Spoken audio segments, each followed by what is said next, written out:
ముక్కలు మాత్రమే వేసుకోవాలి. ఆనియన్స్ వేసుకోవాలి, ప్లస్ మిరపకాయలు కూడా వేసుకోవాలి. కొంచెం వేసుకున్నాక కొంచెం కలుపుకోండి. కలిపిన తర్వాత మళ్ళీ మూత అనేది పెట్టుకోండి. అలా కలుపుకున్నాక మళ్ళీ ఇంకోసారి మూత పెట్టుకోండి. మీ టేస్ట్కి తగ్గట్టు సాల్ట్ అయినా కారమైనా మీ టేస్ట్కి మీకు ఎంత కావాలి అనిపిస్తే అంత మాత్రం వేసుకోండి. నాకైతే నేను కారం అయితే బాగానే తింటాను, అందుకని నేనైతే 2 స్పూన్స్ కారం, మేమైతే సాల్ట్ తక్కువనే తింటాము, 1 చెంచా కారం వేసుకున్నాను అంతే. కొంచెం ఆయిల్ అయితే వేసుకోకండి, మొత్తం అంటుకోకుండా ఉండడానికి. మీరు కూడా ఎప్పుడైనా ట్రై చేయండి, బాగుంటుంది. ప్లస్ మీకు నిమ్మకాయ కావాలంటే కూడా నిమ్మకాయ అనేది కూడా యాడ్ చేసుకోవాలండి. నేనైతే నిమ్మకాయ వేయలేను, నాకు నిమ్మకాయ అయితే ఆప్షనల్ అండి, మీ ఇష్టం.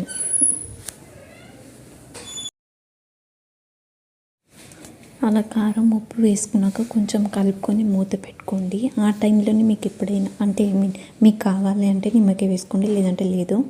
అలా కలుపుకున్నాక మూత పెట్టుకున్నాక మళ్ళీ మూత తీసి ఒక 2 మినిట్స్ ఆగి మూత తీసి దాంట్లో కొత్తిమీర వేసి స్టవ్ ఆఫ్ చేయండి. ఆ వేడికి ఆ కొత్తిమీర అనే టేస్ట్ అనేది వచ్చేస్తుంది.